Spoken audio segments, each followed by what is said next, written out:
Just testing a quick simple theory to satisfy my own curiosity. I've been getting a lot of comments lately asking why I'm using Undertale in my Deltarune theory crafting videos, and you know what? That's fair. When Deltarune first dropped, Toby seemed worried that it would conflate the two games, and made several statements in interviews and the website reminding us that they were their own stories, set in their own worlds. But I do think it's a mistake to discount it entirely when theory crafting, especially right now, as only 2 chapters are out and we're unable to get the whole story from Deltarune proper. So for those of you who are a bit hesitant to include Undertale in the discussion we're doing, top 5 times Undertale directly foreshadows Deltarune. First, some quick disclaimers. Don't hassle people over the text-to-speech, just in general. You don't know why someone might need one, and it can be rude and ableist to assume. This channel is about all the fun ways we can fit the pieces together, not to craft the one perfect theory. It's fine to disagree. In fact, it's welcome. I'll love to see all the things I missed, or all the other ways we can look at things. So if you see a theory you think is ridiculous, please don't get so caught in this need to be right that you started acting rude to each other. Basically, don't be a birdly. Finally, spoiler warnings for Undertale and Deltarune. If you haven't played them, go do that first. Before we get into this, I want to be clear that foreshadowing and referencing are not the same thing, and to illustrate the difference we're going to use Temmie. This is Tem. Tem has Ed. Temmie doing this bit with the hard-boiled egg as a reference, just a silly little callback to something that happened in Undertale. But it's not important to the plot and it stands alone perfectly fine in both games.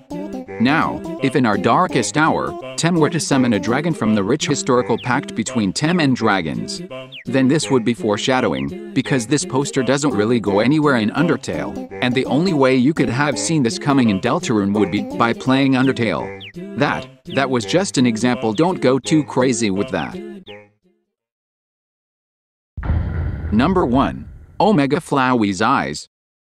You might know of this one already, but when you fight Flowey in the neutral route, he says he's going to show everyone the real meaning of this world. When he says monsters, he makes his face resemble Toriel's. When he says humans, he makes a face like Frisk's. But what's very curious here is when he says everyone, he makes a face that isn't like any of the monsters or humans. Instead, his eyes and mouth all start spinning around on his face in this weird circle. It's quite creepy, and at the time that's really all anyone had to say about it. But now that Deltarune has come out, oh hey look, there it is, on Sham's eye. Look at that. This is pretty interesting because it softly implies that either Darkners might exist in Undertale, or that Flowey might be able to affect more than just the timeline of Undertale, if he had enough souls. Of course, it might just be Chapter 1 foreshadowing, foretelling that beings other than monsters and humans will exist, in which case, we did it, foreshadowing complete. But before we get too excited here, consider this. Sham, as far as I'm aware, is the only character in either game with 3 eyes. If we accept that this eye on his left was ripped out, and that Flowey spinning his face holes like this is implying 3 eyes, and between the creepy slashed out eyes on the game's first puzzle, and the 3 eyes illuminating the Titan in Ralsei's prophecy of the end times, it's starting to look like this is going to be some pretty significant late game foreshadowing here. Number 2. Snowgrave. Okay, so the Dog Shrine casinos and the console exclusives actually make a lot of references both to Deltarune and several Nintendo games. Some fun ones are Jakington's hat, and Mew Mew mentioning a lack of electricity will cause demonic low-pitched voice clips to emanate from Insider. Cats are related to demons, vibes intensify. But for the real scary stuff, you want to get the Particles upgrade. Since the particles look like snow, Sans will start talking about some of the snowy antics he and Papyrus get up to. In particular, he'll tell us a story about Papyrus making a snow angel. This is probably fine, but he doesn't think it looks powerful enough, so he starts giving it bigger muscles. Uh-oh. Papyrus, no. The angel does not need to get stronger. Wait, doesn't this NPC say he's getting stronger and bulking up for the winter? And his sprite data says he's most improved 1997. I don't know what to do with this information.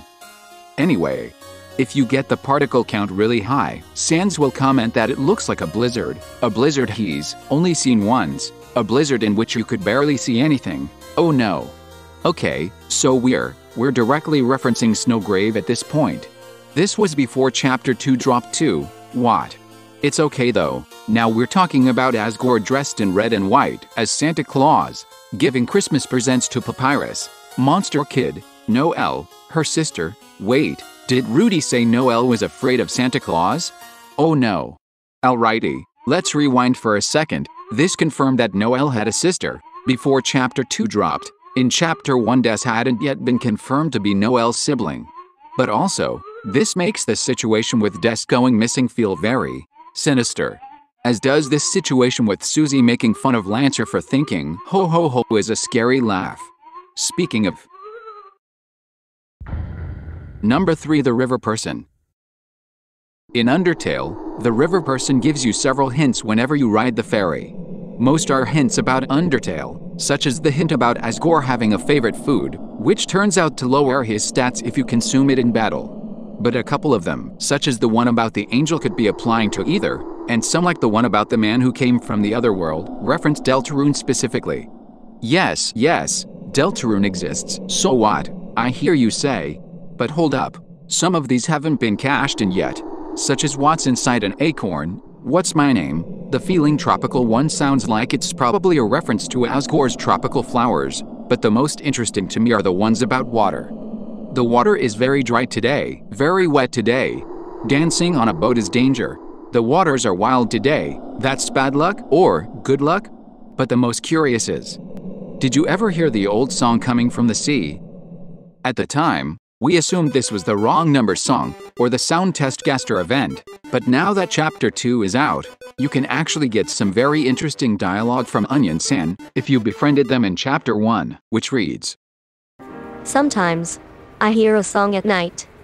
Just a little piece of a song, you hear? It sounds like it's coming from under the water. Deep. Oh, I'm about to make another friend. I can feel it, you hear? I think maybe I've heard that song before, coming from the sea. The whole thing. It's not a new song, but I can't remember. I can't remember, you hear? I'm going to investigate, you hear? Come back here tomorrow, you hear? Onion is on the case." So what? I hear you say, it's just Onion San. That's gotta be a red herring, right? Okay, but consider this. When Chris falls into the dark world for the first time, there's a bit of a pause before you wake up. It's similar to an Undertale, after Undyne knocks you off this platform, and for a moment you see a flashback through Kara's eyes of when they first fell into the underground. Now Chris might not have any dialogue, but there's a soft whooshing sound, which you might assume is just wind. But you know what this music is called? Ocean.org. Yet, now you see it. Did Chris have a mishap near the ocean? They don't act like it. In fact, if you missed the dialogue with Onion San, but still head there with Susie, Chris will actually sit down of their own volition, and the two of them will just sit and watch the waves, which makes this the only other room that will play this sound. That's pretty significant given that Susie actually jokes later about Chris needing to be told to sit down. I wonder if Chris and Asriel used to come here and hang out as best bros, like these two guys. Either that or we just stumbled upon the reason Dark World Chris looks like a pale blue corpse, and the reason why Ralsei is dressing like the River Person here? Is he a ferryman here to shepherd us across the river Styx when we first meet? Number 4. Unused Part 2. What? You thought I found all the unused dialogue? Me too actually, but the fact that something is always going to get missed no matter how thorough I try to be, is just something we all have to accept about these games, because Toby is just too good at hiding things in the dark. That won't stop me from trying though, so buckle up. Undertale apparently has a bit of unused text that reads, "La la. Time to wake up and smell the pain." Which seems to be referenced by Spamton Neo when he says, "Wake up and taste the pain." Thank you to Jacob Whitman for that one. Next we have Flowey. In Undertale he often likes to follow behind you and observe your progress as you play through the game. If you turn around at certain points you can actually spot him doing it. But if you turn around up here in the wishing room, he'll actually leave you some creepy messages in the echo flowers, specifically in Toriel's voice. If you've killed Toriel before, he'll say, "Where am I? It's so cold here, and so dark. Someone help me. Anyone, please, help me." but nobody came. So to me this sounds like a quote from one of Flowey's murder runs, perhaps they were Toriel's last words. But now that we have the Gunner code, comparing it side by side. Where am I? It's so dark here. Someone, anyone, please. That really feels like foreshadowing, and it is not the reassuring kind. All of that is normal gameplay, but there's also a bit more unused script for the Echo Flowers. This one appears to be from the fallen child of integrity, right before they perished in the room with the ballet shoes. It reads, "I can't run any longer. Somebody, anybody." Connections between the dark world and the afterlife intensify? Also in the same room as the Flowey Toriel dialogue, there's a line about wanting to run around in a field of flowers, and one that reads, "Maybe I could jump without hitting my head." I wanna. You wanna ride a train, right, honey? I'll climb this mountain and our last unused Echo Flower that says, "I just want everyone to be happy." wait, are those last two real? I don't see them in the code. But No Chocolate reblogged it, and they are usually reliable. Why is there almost no documentation on this? Have I been pranked? Yes. No. It was patched out recently. Alrighty then. Thank you to I'm an issue of the Underminer Discord for the peer review. Oh god, why did I spend so much time on this? It's not even related to the video. I just can't resist the call of for science, I guess. Speaking of Gunner code, here's one I missed from Deltarune. It would have played during an enemy encounter within specific description text. You've come again to this wonderful place. Now tear off the mask beneath your face. Number 5, The True Lab. Oh god, where to even begin? The clocks are broken, like the clocks in the school. In this room filled with a thick fog or smoke, there's something in the shape of a man, foreshadowing the man who gives you the egg. Something in the shape of a tree with delicious fruit, likely foreshadowing the sorts of trees you find him behind, although the fruit could indicate it's referring to the trees with dark candy. Endogeny, the dog amalgamate, is split into pieces and hanging in the air before you turn on the fan, and they bear a striking resemblance to the little white fragments when you open the chests in Spamton's basement. There's this super creepy thing waving back and forth in the shower, whose sprite is named Shower Man, and this thing which tucks you into bed named Watching Man. Both of these bear a striking resemblance to the wobbly thing in the first Dark World. But of course, we can't forget the piece of foreshadowing that started it all, Entry 17. Almost every Deltarune theory or observation brushes against this massive piece of foreshadowing at some point. It not only gives us the audio that can be heard at the bunkers and on your phone in the Dark World, and which is mentioned by the Addisons when they discuss Spamton's last phone call in the mansion, but the text itself is quoted word for word several times, and it describes the Dark Worlds themselves. Entry number 17, darker yet darker, the darkness keeps growing, the shadows cutting deeper, photon readings negative. This next experiment seems very interesting. What do you two think? Now that we have Deltarune connecting the sound we, the player, hear from the phone, to that Entry 17 dialogue, this actually allows us to retroactively connect the memory heads to it too?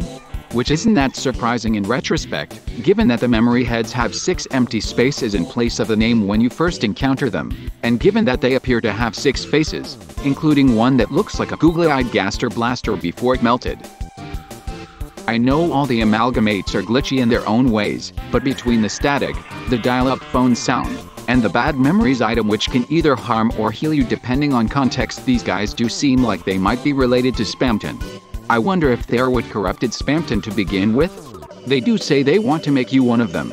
Entry 17 really is a goldmine of Deltarune relevance. Before Deltarune dropped, I remember thinking, negative photons, so what, it eats light? What would that even look like? How would you measure that? Then when Chapter 1 dropped, I was like, oh. That's what that looks like.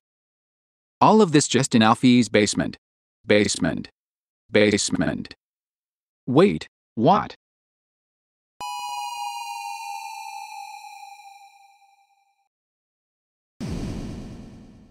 Oh. We're finally here, aren't we?